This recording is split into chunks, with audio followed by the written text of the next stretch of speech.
मानव उत्पत्ति से जुड़ा हुआ अफ्रीका महाद्वीप वह भाग है जहां पर सबसे पहले हमारे पूर्वजों ने अपने पहले कदम रखे थे। वह अभी इंसान नहीं बने थे, लेकिन वह बीज थे जिनसे इंसानियत का फूल खिलेगा।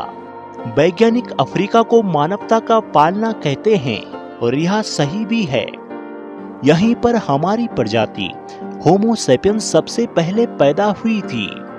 फॉसिल्स यानी पत्थरों में संरक्षित प्राचीन जीवन के निशान हमें अपनी उत्पत्ति की कहानी बताते हैं। अफ्रीका में हमें सबसे पुराने होमिनिन फॉसिल्स मिलते हैं जो लाखों साल पुराने हैं। यह खोज हमारे परिवार वृक्ष की तस्वीर दिखाती है। यह दिखाते हैं कि हम किस शाखा से विकसित हुए हैं और यह शुरुआती होमिनिन हमसे अलग थे। फिर भी उनके भीतर वह चिंगारी थी जो आगे चलकर इंसानियत बनेगी। आउट ऑफ अफ्रीका थ्योरी सबसे ज्यादा मानी जाने वाली वैज्ञानिक व्याख्या है कि कैसे मनुष्य ने पूरी दुनिया को आबाद किया। इस थ्योरी के मुताबिक अफ्रीका में विकसित होने के बाद होमो सेपियंस ने दूसरे महाद्वीपों पर जाना शुरू किया। कल्पना कीजिए, शुरुआती मनुष्यों के छोटे छोटे समूह जिज्ञासा और संसाधनों की तलाश में अनजान जगहों पर निकल पड़े। हजारों सालों में वे पूरी दुनिया में फैल गए। वे पूर्व की ओर गए, एशिया और अंततः ऑस्ट्रेलिया पहुंचे। वे उत्तर की ओर यूरोप में भी गए, ठंडे मौसम का सामना करते हुए। और दूसरी होमिनिन प्रजातियां जैसे निएंडरथल से मिलते हुए दुनिया के अनेक हिस्सों में फैल गए। ये अविश्वसनीय प्रवास मानव लचीलापन और हमारी तलाश की भावना का प्रमाण है। हमारा विकास एक सीधी रेखा में नहीं बल्कि शाखाओं वाले रास्ते पर हुआ है। शुरुआती होमिनिन जैसे ऑस्ट्रोपिथेकस अफ्रेंसिस, जिनका प्रतिनिधित्व प्रसिद्ध लूसी फॉसिल्स करती है, वह सीधे चलते थे लेकिन उनके दिमाग छोटे थे। समय के साथ नई होमिनिन प्रजातियां सामने आई। वह हर एक अपने पूर्वजों से थोड़े अलग थे।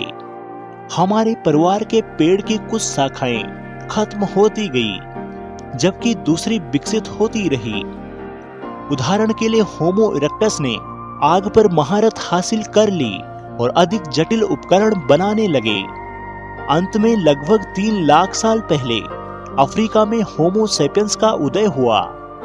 हमारे पास बड़े दिमाग, अधिक बुद्धिमत्ता और भाषा और संस्कृति के लिए एक उल्लेखनीय क्षमता थी। बदलता ग्रह, बदलती प्रजाति हमारे विकास पर्यावरण के साथ गहराई से जुड़ा था। जलवायु परिवर्तन ने एक महत्वपूर्ण भूमिका निभाई, जिससे हमारे पूर्वजों के लिए उपलब्ध परिदृश्य और संसाधन बदल गए। जैसे जैसे अफ्रीका की जलवायु बदली, घास के मैदान फैलते गए, जिससे उन होमिनिन को फायदा हुआ जो सीधे चल सकते थे और ऊंची घास के ऊपर देख सकते थे।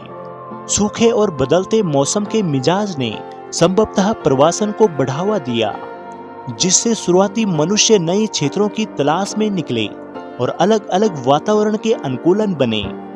बदलते ग्रह द्वारा पेश की गई चुनौतियों ने नवाचार और प्राकृतिक चयन को बढ़ावा दिया। अंततः होमो सेपियंस के उद्भव का मार्ग प्रशस्त किया। होमो सेपियंस का प्रवास मानव इतिहास का एक निर्णायक अध्ययन था। उन्होंने खतरनाक यात्राओं, कठोर जलवायु और अपरिचित जानवरों से मुलाकातों का सामना किया।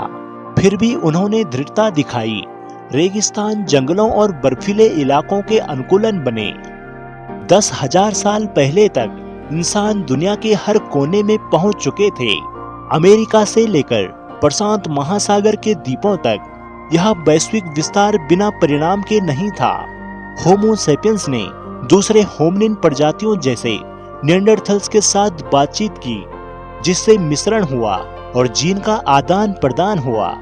मानव प्रवास की कहानी अन्वेषण, अनुकूलन और संपर्क से बुने हुए एक जटिल ताने बाने की तरह है। शुरुआती मनुष्य केवल घुमक्कड़ नहीं थे, वे अन्वेषक थे। उन्होंने सरल हाथ, कुल्हाड़ियों से लेकर बारीक गड़ी हुई भाले और मछली पकड़ने के कांटों तक तेजी से जटिल उपकरण विकसित किए। उन्होंने आग को नियंत्रित करना सीखा, जिससे गर्मी, रोशनी और सुरक्षा मिली। भाषा शायद सबसे महत्वपूर्ण मानव आविष्कारों का उदय था, जिससे जटिल संचार और पीढ़ियों से पीढ़ियों तक ज्ञान का संचरण संभव हुआ। भाषा के साथ कला आई, जो गुफा चित्रों, मूर्तियों और संगीत में व्यक्त हुई। ये सांस्कृतिक अभिव्यक्तियां नवोदित रचनात्मकता का प्रतीक है। हेलो दोस्तों, अगर आपको यह वीडियो पसंद आई हो तो कृपया हमारे चैनल को सब्सक्राइब जरूर करें व हमारी वीडियो को लाइक व शेयर करें